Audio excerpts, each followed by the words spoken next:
Now, this is hard to swallow, but it's a fact. Here are the words to key in on from your letter.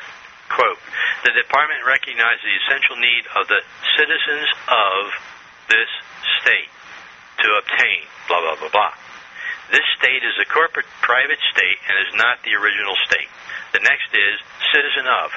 Since a citizen belongs to the private corporate entity of this state, they can deny the rights reservation and demand just your signature. I once had a judge tell me and others that he could not give us what we wanted with reservations attached. He said it's impossible to give rights already granted. Of course, granted is the citizen's permission to do what the state allows. It's not an inherent right. So they're very clever in their terms used. It goes right over people's heads as to words and what they mean to them in their realm. Well, you can understand why. Something else, it isn't. It's what they say it is. But I mean, you can understand why people would obviously be hoodwinked by this. Yeah. And now, there's a case that I got, and I told him, and I can't recall it, and I have it buried away in tons of paper from 1933 that says in the caption, and it's a federal case, you can have your cake and eat it too with reference to the UCC 1207. And it was a federal case. Now, to understand, I've posted this about 50 times, and it was that under the 1933 War Powers Act, every state had to comport with the federal act and recognize every state that would be uniform throughout the country, and that was at the ATG Press. It is www.atgpress.com/inform/GOV046, that's 046, I don't know, right. .htm. And they click on that, and they'll go right in to see what the term is in this state, and this is what we found in the archives in Raleigh. Well, I mean, again, with these lawyers, are they aware of the duality of the state? No, probably a lot not, of them right? are just dumb as a bump on a log. But once you get above, you get into the Attorney General's office, they know. All the courts know. All the law professors know because they teach this crap. And the lower echelon are just dumb. They just like clerks. They told what to do, when to do it, told to shut up by the judge because he rules them in court. And he has to follow what the judge says, and he can't do it on his own. And if he does, he's disbarred. Well, what chance does anybody really have in court? None. Really. I mean, a lot of people say I'm a defeatist. No, I'm talking reality. Yeah, okay. I've been in the courts since 1980, actually 1976 when I won my first traffic case. But I've lost a lot, and I've won a few. And the big cases, you will never win on the big cases like Samankin and Schiff and all them. I mean, they ain't going to admit we're right. And kill the goose that lays the golden egg for them. So anything of major importance, property taxes, driver's licenses, income tax, and a few other, little things. The rest is mundane. You could probably win on them on a matter of the law and stuff like that. But the big ones, no. Once in your court, see, they have administrative law that runs the country. And administrative law actually are courts of the first instance. And once you go in and they have made a determination, the agency, and you can pull that up on an administrative law in AmJur, and pull that out, AmJur 1.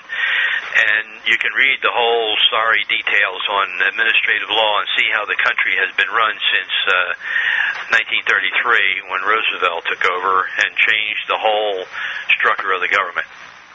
And That's why the war powers, and this is where that site I just gave you on the myth and not patriot myth and not mythology. It's no BS. It's the real meal deal, so called, as a friend of mine says, on the internet, on the ATG press site. That the people, they can see it in black and white, and even the people that we showed to were so shocked that had we not had the material there, the actual archive documents, they wouldn't have believed this. And these are top researchers. Did something take place in the early 30s? Yeah, under Roosevelt. 1933 to 1935 is when they really did everything and screwed the American people and made the two governments. And the two governments would be what? The state and this state. So anything with this state is the de facto corporation, and it's their own private little club that they set up based on what happened on March 9th. What they did, believe it or not, in North Carolina, an act to abolish the Corporation Commission and create the Office of Utilities Commissioner. That there is hereby created the Office of Utility Commissioner, who shall have general power and control of the public utility and the public service corporations of the state. They put it in there, the state. And such supervision as necessary of laws affecting companies, corporations, partnerships, and individuals. Now, right here is the individual that you'll find in tax law.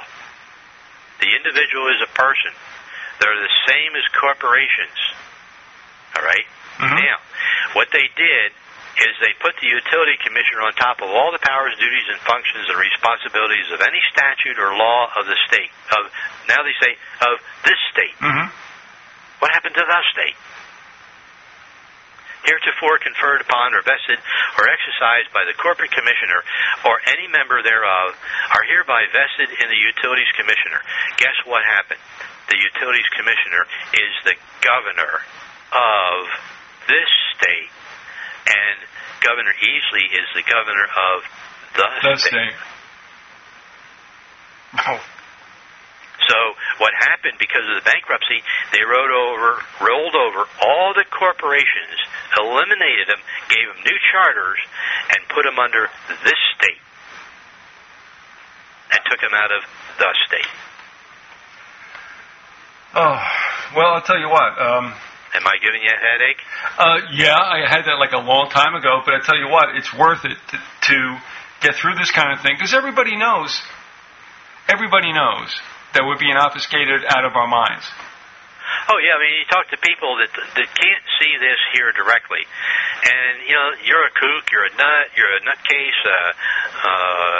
I've been called all kinds of names. This rolls on my back now. It used to bother me before. I said, how can people be so stupid? Well, I know why.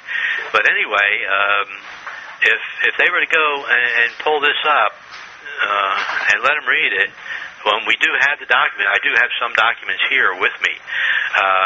We all put them away, and some of us kept what we kept, and we made a big copy of everything, and it took us like 2 days to make copies of everything that we got out with the seals on it, so they're actually documented seals. Of course, one of the guys is put in jail. He's been in jail now for 5 years. I think he'll get out in 2013. But because the Supreme Court just made some drastic decisions concerning the sentencing guidelines, this guy might get out in 18 months. But that's one of the reasons why he was put in there. Right, exactly.